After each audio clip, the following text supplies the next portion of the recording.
మాట్లాడుకున్నామండి.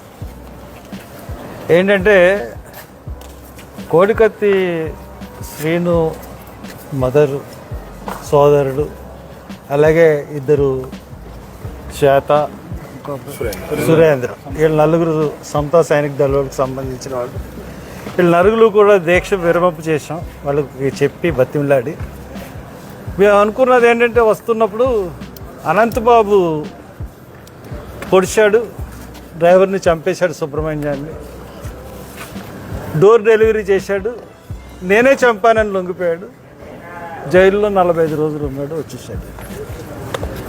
మరి ఇతను చిన్న గీత గీసినందుకు, అది కూడా జగన్మోహన్ రెడ్డికి బెయిల్ చేద్దామన్న ఒక చిన్న గీత గీస్తే 5 సంవత్సరాల వరకు బెయిల్ ఇవ్వట్లేదంటే ఇది మనం ఎక్కడున్నాం?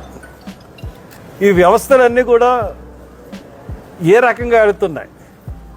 న్యాయ వ్యవస్థ అవనండి, ప్రభుత్వ వ్యవస్థ అవనండి, పోలీసు వ్యవస్థ అవనండి, ఎందుకు శిక్ష పడినా ఆ నేరానికి 3 సంవత్సరాల కన్నా ఎక్కువ పడదని చెప్తా ఉన్నారు.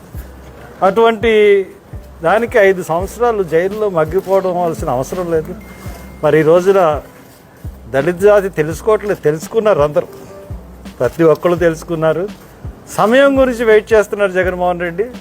సమయం వచ్చిన వెంటనే ఈ కోడికత్తి సీన్ లాంటి బాధితులు ఈ రాష్ట్రంలో చాలామంది ఉన్నారు, వాళ్ళందరూ సమయం గురించి ఎదురు చూస్తున్నారు. తప్పక నీకు బుద్ధి చెప్తారు.